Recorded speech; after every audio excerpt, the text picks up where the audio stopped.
තරුණ තරුණියන් අතර ඇතිවන ප්‍රේම සම්බන්ධතාවලට වැඩිහිටියන්ගේ ආශිර්වාදය නොලැබෙන වෙලාවල් තියෙනවා. සමහර වෙලාවට තමන්ගේ ජීවිතේ සහකරුවා හෝ සහකාරී විදියට ඔහු ඇය කැමැත්තෙන් කෙනෙක් තෝරාගත්තා. දෙමව්පියෝ සමහර වෙලාවට ඒකට කැමති වෙන්නේ නැහැ.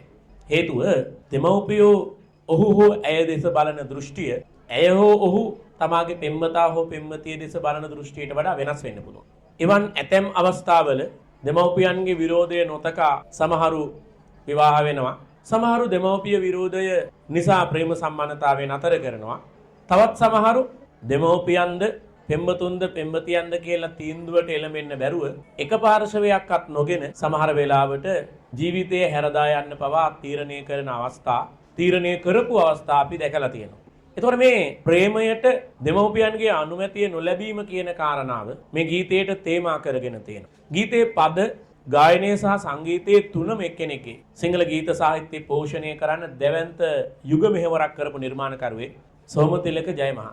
ගීතේ ගලාගෙන යන්නේ පෙම්වතා තමන්ගේ මව්පියන් අභියස කරන අදහස් දැක්වීමක් විදියට. ඔහුගේ ලෝකයේ ඇය සුරූපිනියක්, අවිහිංසක තැනැත්තියක්. ඔහු ඒවා ඍජුව කියන්නේ ගීතය ඇතුලේ හරි ලස්සනට කියනවා.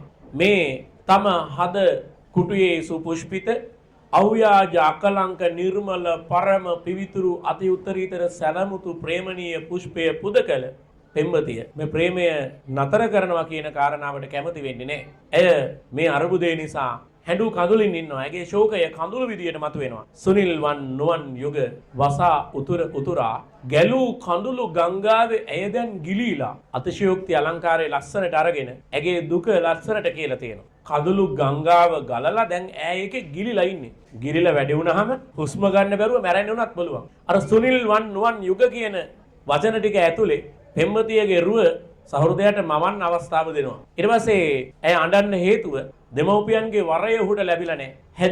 හැදූ මවුනි පියවරුනි කරුණාව පාලා ඔබේ වරය දෙනු මැනවි තව දුක නොදීලා. දැන් ගොඩක් දුක් දීලා තියෙන්නේ වරය නොලැබීම නිසා. දැන් ඔහු කියනවා මට මේක දඟගයකි දෙන වේදනාවන්. දැන් මේක හිරේ දාපු වගේ. සතුටයි දුකයි දෙකම එකසේ දරා මං සැනසී හිඳින්නෙම්ද ඇගේ දුක අසා දැන් කොහොමද සැනසීලා ඉන්නේ? ඔබේ නීති රීති අනපනත්වරට යටත් වෙලා ඇගේ දුක නොදැක්ක වගේ. ඒ නිසා ඔබේ වරය දෙනු මැනවි කරුණාව පාලා. දැන් ඇය දුක් ගංගාවේ ගිලිලා ඇගේ ජීවිතය නැති වෙන්න උනත් පුළුවන්. ඔහු කියනවා ඔහුට විය හැකි අරුබුදය. දැන් දෙමව්පියෝ කියනවා ඇතිනේ ඇයට ආර්ථිකවත් පොහොසත්කම් නැහැ. දැන් ඔහු ඒකට උත්තර දෙනවා. රජදහම වැලි කතර උරුම වේ නම් මට රජදහනක් ලැබුණත් කමක් නැහැ. වැලි කතරක් ලැබුණත් කමක් නැහැ.